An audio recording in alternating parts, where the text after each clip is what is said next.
Hari Om Tatsat. Om Stapakaya cha dharmasya sarvadharmasvarupine Stapakaya cha dharmasya sarvadharmasvarupine Avatar Varishtaya Ramakrishna Te Namah. Asato ma sadgamaya tamaso ma jyotirgamaya mrityorma mritangamaya. Om Shanti Shanti Shanti. Let us offer our salutations to Sri Ramakrishna, the embodiment of all religions, the Supreme God incarnate. Let us pray to Him to lead us from unreal to real, to lead us from darkness of ignorance to the light of knowledge, to lead us from death to immortality. We are reading and discussing teachings of Sri Ramakrishna taken from the Gospel. All the spiritual ideas are given there. How to realize the supreme reality, what are the methods, what are the disciplines, everything has been given. Vedanta has all these spiritual ideas. It is ocean.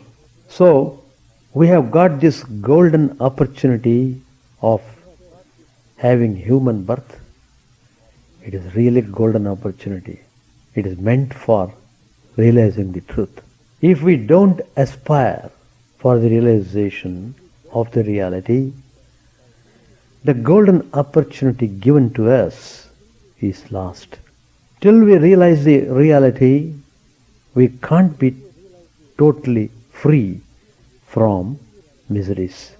We can't really enjoy the happiness of freedom until we realize the truth.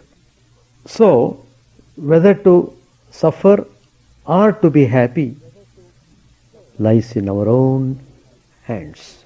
So, we have to correct ourselves properly, have spiritual format and aspire for spirituality. Then you will reach the true abode.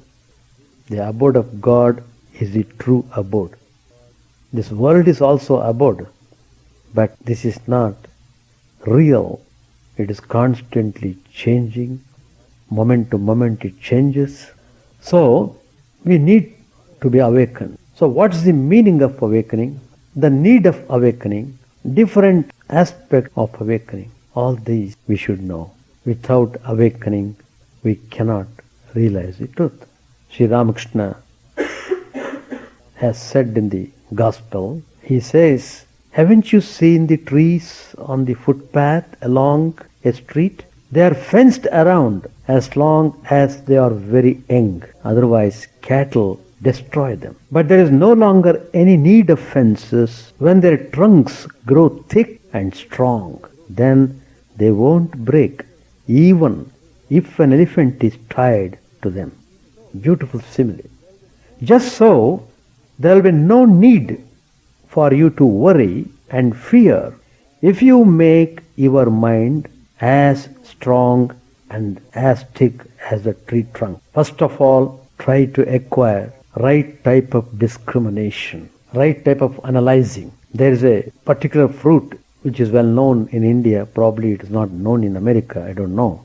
The name is jackfruit. That example is taken in the Gospel. It is very sweet, very delicious. But if you have to open the jackfruit, you have to smear your hands with oil. Otherwise, the milk of the fruit sticks, it's a gummy. It sticks to your hand and you can't move hand properly at all. You can't take out the fruits. So, Sri Ramakrishna says, break the jackfruit open only after you have rubbed your hands with oil.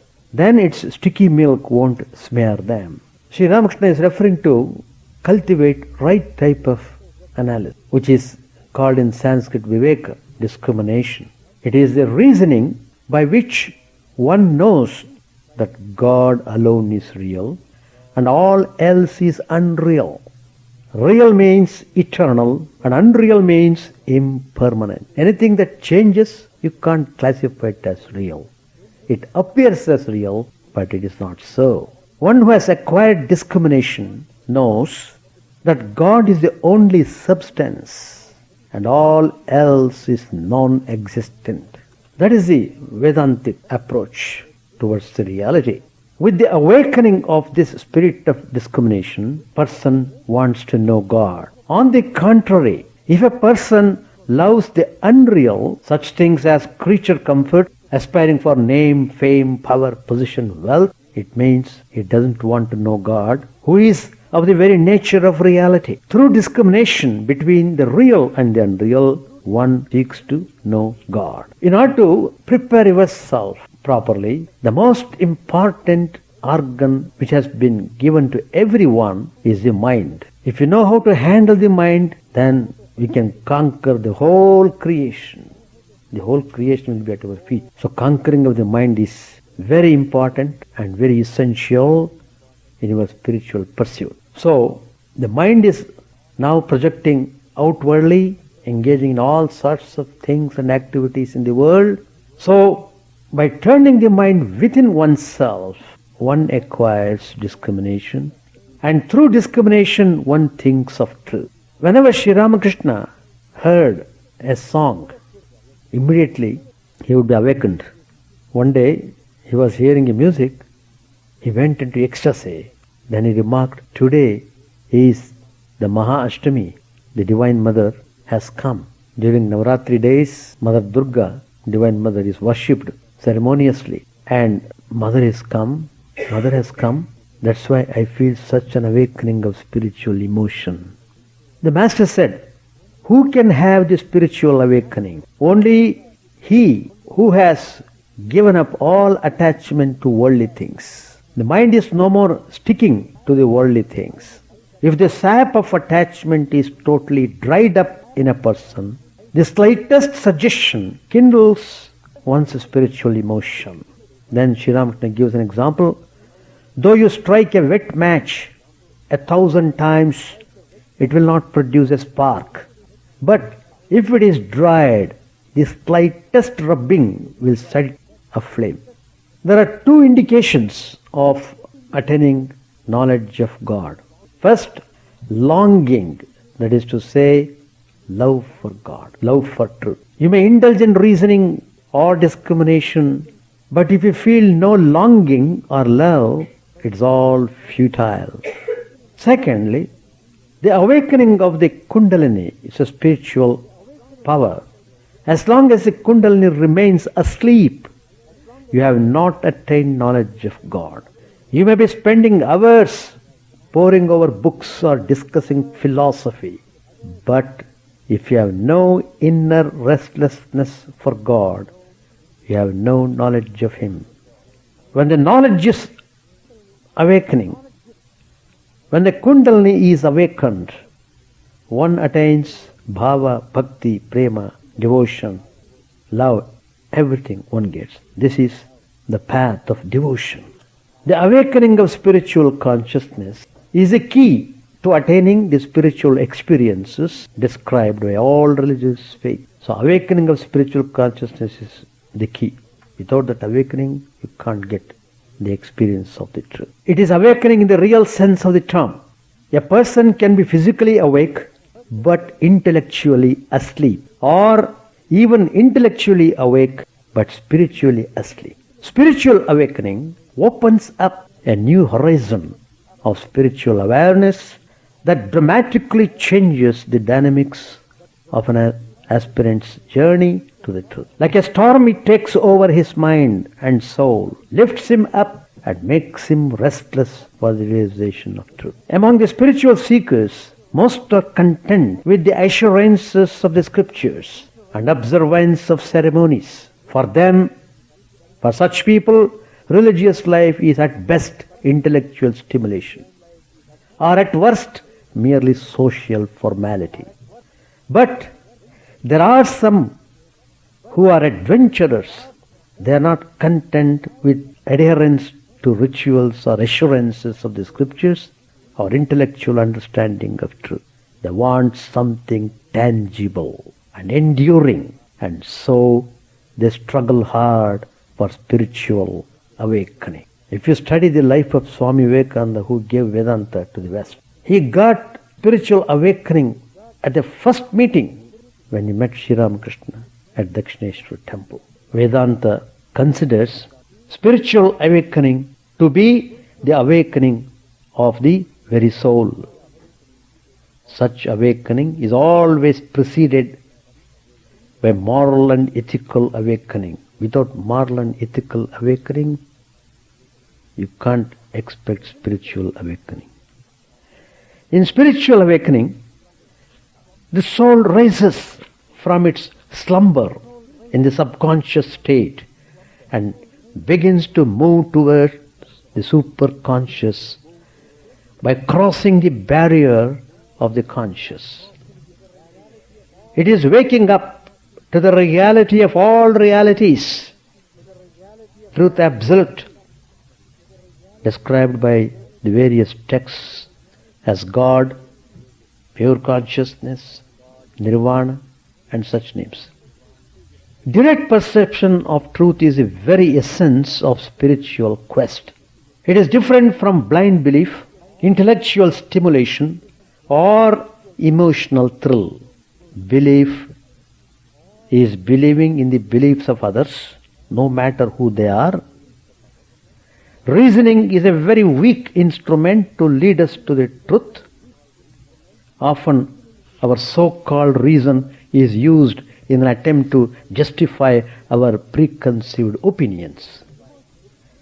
Emotional thrill comes and goes and is of no lasting value. None of these elements can silence our doubt,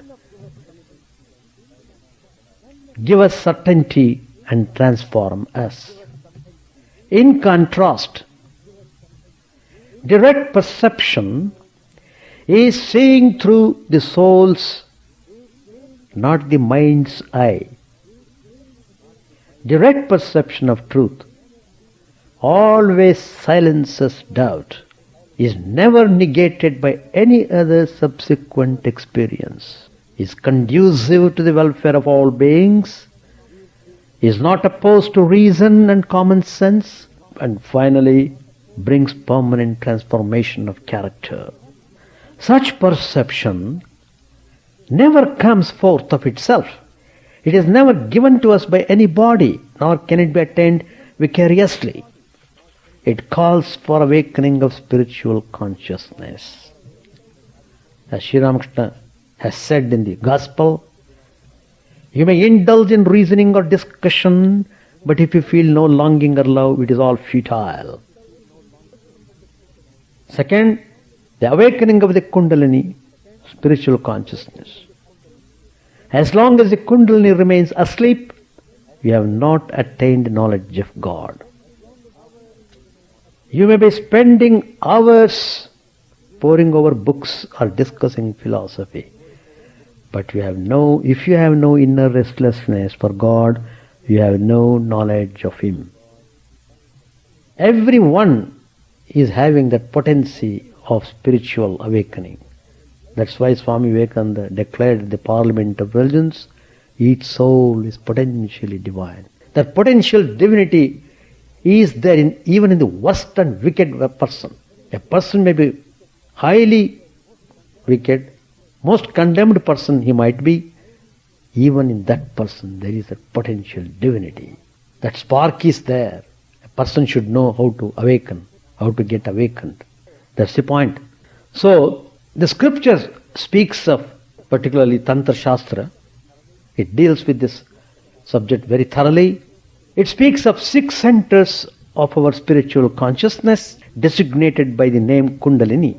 They are located in the spinal column of the human body. Spinal column. So these centers of spiritual consciousness are located on the spinal column of the human body, where there are 3 principal nerve channels for the passage of energy. People, particularly in the West, how much they use up their energy and all resources in research works. If these people turn to research their own mind and go in that direction, they would achieve tremendous results. Anyway, there are 3 principal nerve channels for the passage of energy. These are known as Ida, Pingala and Sushumna. The Sushumna, the central and most important nerve channel, is inside the spinal cord. Spinal cord is backbone. Ida is at the left of Sushumna, while Pingala is at its right. Through Ida, all sense perceptions are received and sent into the brain, while through Pingala, all motor responses are transmitted from the brain to the body. All 3 have their meeting point at the base of the spine. The spinal cord resembles a number of digit 8s, number 8, placed horizontally and piled one on top of the other. The Sushumna channel begins at the lower extremity of the spine, runs up through the spine itself, and extends to the top of the head. Contained within the Sushumna channel are 6 centers of consciousness which have been described by Tantra Shastra as lotuses. 6 lotuses are there in our spinal column, in the Sushumna channel. For ordinary persons, the channel of Sushumna remains closed at the bottom, and the head of each such lotus is hanging down. According to Tantra, these 6 centers range from the lowest plane of gross impulses to the highest plane of pure bliss. So, you must use your own system very thoroughly, scientifically, for achieving the goal, for realizing the truth. God can be realized, truth can be realized, but one should follow practices very thoroughly without wasting time in useless discussions or running here and there. It is intense practice.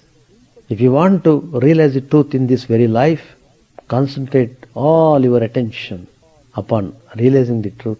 Follow the instructions strictly. Follow all the disciplines. As and when you practice them, you get more and more peace, more and more joy, and finally you will realize the truth, and then you will be overwhelmed by that realization. Then you would love to share it with all the people.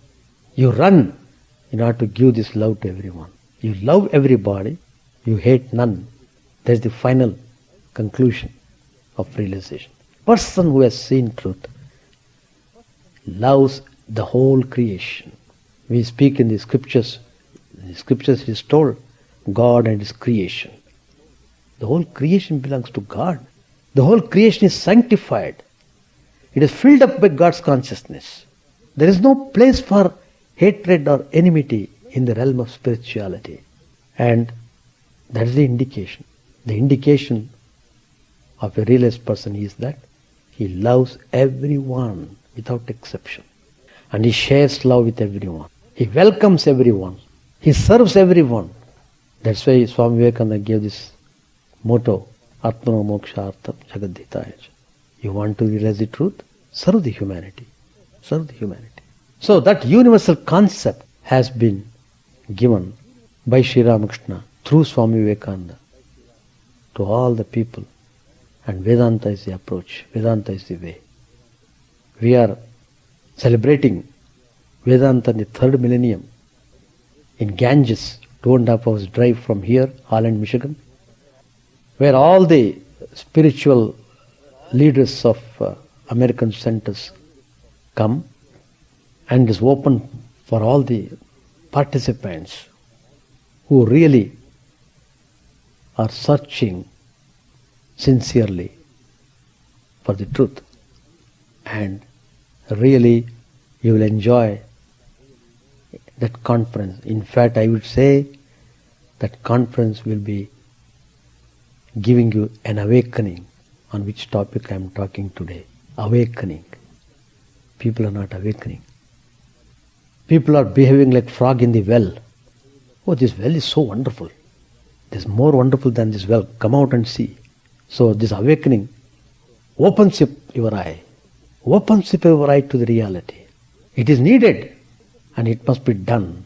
That's the greatest service one can render. That is awakening the hearts of the people, making them aware of the truth. That solves all the problems. You don't have to think of the problems. Problems, they run by themselves. Problems are afraid of coming near you. You are no more frightened by any problem. So, spiritual awakening is important. Understanding spiritual ideas, assimilating and practicing. Everything must go properly, and really you will enjoy tremendous peace, tremendous happiness. It's a fact. It's not fiction. It is not concocted story. It's reality. All the spiritual masters have in their life experienced the truth, and they have shown us, good, just follow me what I am doing. Follow my footsteps. You will get the same result. So each one has to experience himself or herself. Ideas are given, paths are open. Practice it. Page 710. There was a king who used to listen daily to a Pandit's exposition of the Bhagavad. Every day at the end of their study, the Pandit would ask the king, "O king, have you understood what I have read?" To this question, the king would daily give the same reply, "Sir, you had better understand it first yourself." Each day, when the Pandit returned home, he would ponder the meaning of the king's words. He was a pious man, devoted to prayer and meditation. Gradually, he came to his senses and realized that the only real thing in the world is the lotus feet of God, and that all else is illusory. He felt dispassion for the world and took up the life of a monk. As he was leaving the world, he sent a man to the king with the message, Yes, O king, now I have understood. But do I look down on worldly people? Sri Ramakrishna is telling. Do I look down on worldly people? Of course not. When I see them, I apply the knowledge of Brahman, the oneness of existence. Brahman itself has become everything. All are Narayan himself. Regarding all women as so many forms of the Divine Mother, I see no difference between a chaste woman and a street walker. Alas, I find no customers who want anything better than Kalai pulse. No one wants to give up lust and gold. Man, deluded by the beauty and the power of money, forgets God. But to one who has seen the beauty of God, even the position of Brahma, the Creator, seems insignificant. A man said to Ravan, it comes in the Ramayana story, he said to him, You have been going to Sita in different disguises. Why don't you go to her in the form of Rama? Then you can easily capture her. But Ravana replied, When I meditate on Rama in my heart, the most beautiful women, celestial maidens like Ramba and Trilottama, appeared no better than ashes of the funeral pyre. Then even the position of Brahma appears trivial to me, not to speak of the beauty of another man's wife. Alas, I find that all the customers here seek worthless Kalai pulse. Unless the soul is pure, it cannot have genuine love of God and single-minded devotion to the ideal. The mind wanders away to various objects. To Manamohan, Sri Ramakrishna said, You may take offense at my words, but I said to Rakhal, I would rather hear that you had drowned yourself in the Ganges than learn that you had accepted a job under another person and become his servant. One day, a Nepalese girl came here. She sang devotional songs to the accompaniment of the Esraj. When someone asked her if she was married, she said sharply, "What? I am the husband of God. Whom else could I serve? How can a man living in the midst of lust and gold realize God? It is very hard for him to lead an unattached life. First, he becomes slave of the senses, of money, and he becomes a slave of the master whom he serves." When Akbar was emperor of Delhi, there lived a hermit in a hut in the forest. Many people visited the holy man. At one time, he felt a great desire to entertain his visitors. But how could he do so without money? So he decided to go to the emperor for help, for the gate of Akbar's palace was always open to holy men, so he could go easily. The hermit entered the palace while the emperor was at his daily devotions and took a seat in a corner of the room. He heard the emperor conclude his worship with the prayer, "O God, give me money, give me riches," and so on and so forth. When the hermit heard this, he was about to leave the prayer hall, but the emperor signed to him to wait. When the prayer was over, Akbar said to him, "You came to see me. How is it that you are about to leave without saying anything to me?" Then the saint replied, "Your Majesty need not trouble yourself about it," answered the hermit. "I must leave now." When the emperor insisted, the hermit said, "Many people visit my hut, and so I came here to ask you for some money." "Then," said Akbar, "why were you going away without speaking to me?" The hermit replied, "I found that you too were a beggar. You too prayed to God for money and riches. Thereupon I said to myself, why should I beg of a beggar? If I must beg, let me beg of God." We shall stop here. So, you can understand Vedanta only by spiritual awakening. That spiritual awakening one gets by coming in contact with holy people or practicing religion. So all this misery and conflicts, violence and crime and so many things happening all over the world, it's all because of the uncontrolled mind. Man desires so many things, and so he is not seeking the truth. The result is always in tension, stress and strain. So conflicts do come up. There is no end to the conflict. They stay on. They change the position.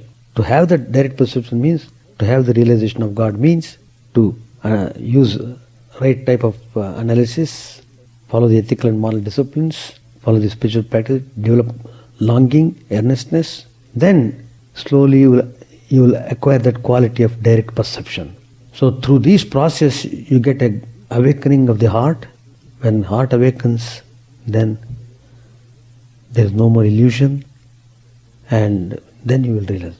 Direct perception means realization of God. That is the final. So we may talk many things, but it's a theoretical knowledge for us. To make it practical, we have to practice it. That's the point. So for example, many people think this world is real, though it is not so. It is real and unreal both. It is real since you are seeing the world. It is unreal because it is constantly changing. It is unreal because it's constantly changing, moment to moment. It is changing. The changing one, you can't call it as real. That's the idea. Everything is changing, but there is one changeless. The changeless principle, that's what we call Brahman, changeless, immutable. That is the reality. That is Parabrahman, the all-pervading, universal consciousness. And all these things, ideas have been revealed to the ascetic saints, and they have given out all these secrets to us. And they also say, you can also have this experience, but you have to practice it. That's the idea. In fact, all the direct disciples of Sri Ramakrishna had very good fortune of getting good training under Sri Ramakrishna. They had the glimpse of the reality, but everyone afterwards engaged himself in severe austerities. And people were asking, why should they undergo such severe austerities? Because they have known the reality by coming in contact with Sri Ramakrishna. What did they do? The reason given was, Sri Ramakrishna had given a glimpse of it to them in order to make them understand it is true. So, we make it stable. To make stable, what you have realized, you have to do practices, and so one has to become spiritually strong, and you will reach a stage when you feel that you have realized the reality, and it's a state where you get complete fulfillment. Sri Ramakrishna himself tells, I am also married. Sri Ramakrishna himself tells in the gospel, I can show you. The reason is, in olden days, though they are married householders, they were very strict in their habits.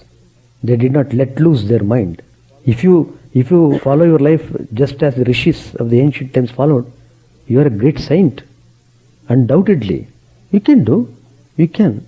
Sri Ramakrishna himself tells that. You can. All people need not become monks, and all people need not become householders. Everything is, that's what Sri Ramakrishna says. So many things are there. You choose according to your temperament and go. Every path, every state has got its difficulties. Householder life also is difficult. Monk's life also is difficult. No life is easy. It looks easy outside. When you practice it, you feel the difficulties. Difficulties are common. But generally what happens, people will not follow discipline. It's not possible for them to follow. But those who follow discipline, they're exception. We are talking in a general terms. Ordinarily speaking, they get involved, too much involvement in the things of attachment, and the whole mind is sitting upon immediate things of what they want to do, and even to go and even to bow down before God, they have no time. It's true actually. And afterwards they'll say, oh no, I have no time to bow down, I mentally repeat. Afterwards even the mental repetition also will go away, because mind repeats something else. Mind thinks of some problem it cannot think, because when suppose you are having a big company, you got so many company problems, they come and attack you in the mind. Where is the time for you to calm down? You may want to be calmed down, but you can't. They just come. One person was telling, I was just sitting in the chapel, all the old thoughts which I never thought came to my mind. They do come. They are all at the bottom, they come up the surface. They come up. You yourself have loaded them into the mind, and they come up. They show up every now and then. So that is why you have to be careful in creating samskaras in yourself, through your actions, through your utterances. That's the point. Rishis were very disciplined, extremely disciplined. People think like that. They are looking down upon the people who are married. No, it's not that. They are looking down upon the way people are living. That is true. How people live in the so-called householder life, are they following the dharma of the householder? They are not following. They are behaving like beasts. They beat each other, they quarrel, they disharmony, tension, jealousy, hatred. They are developing all those negative qualities. How can you expect any peace in the home? What sort of life it is? If you are able to maintain your tranquility, then really wonderful. That needs cooperation. That's what Sri Ramakrishna says. After getting a child, one or two children, then both husband and wife should live like brother and sister, have pure thoughts and carry on the spiritual path. You both will be joined together and practice spirituality. It's very nice, like the Sri Ramakrishna says. We'll stop. Chant the name of the Lord and His glory unceasingly, that the mirror of the heart may be wiped clean and quench that mighty forest fire, worldly lust, raging furiously within. O name, stream down in moonlight on the lotus heart, opening its curve to knowledge of thyself. O self, drown deep in the waves of His bliss, tasting His nectar at every step, bathing in His name that bath for weary souls. Various are thy names, O Lord, in each and every name thy power resides. No times are set, no rites are needful for chanting of thy name. So vast is thy mercy, how huge then is my wretchedness, who find in this empty life and heart no devotion to thy name. O my mind, be humbler than a blade of grass. Be patient and forbearing like a tree. Take no honor to thyself, give honor to all. chant unceasingly the name of the Lord. O Lord and Soul of the universe, mine is no prayer for wealth or retinue, the playthings of lust or the toys of fame. As many times as I may be reborn, grant me, O Lord, a steadfast love for Thee. A drowning man in this world's fearful ocean is Thy servant, O sweet one. In Thy mercy consider him as dust beneath Thy feet. Oh, how I long for the day when an instant's separation from Thee, O Lord, will be as 1,000 years, when my heart burns away with its desire, and the world without Thee is a heartless void. Prostrate at Thy feet let me be, in unwavering devotion, neither imploring the embrace of Thine arms, nor bewailing the withdrawal of Thy presence, though it tears my soul asunder. O Thou who stillest the hearts of Thy devotees, do with me what Thou wilt, for Thou art my heart's beloved, Thou and Thou alone. O Lord, lead us from the unreal to the real. Lead us from darkness to light, and lead us from death to immortality. May all be free from dangers. May all realize what is good. May all be actuated by noble thoughts. May all rejoice everywhere. May all be happy. May all be free from disease. May all realize what is good. May none be subject to misery. May the wicked become virtuous. May the virtuous attain tranquility. May the tranquil be free from bonds. May the freed make others free. May good betide all people. May the sovereign righteously rule the earth. May all beings ever attain what is good. May the worlds be prosperous and happy. May the clouds pour rain in time. May the earth be blessed with crops. May all countries be freed from calamity. May holy men live without fear. May the Lord, the destroyer of sins, the presiding deity of all sacred works, be satisfied. For He being pleased, the whole universe becomes pleased. He being satisfied, the whole universe feels satisfied.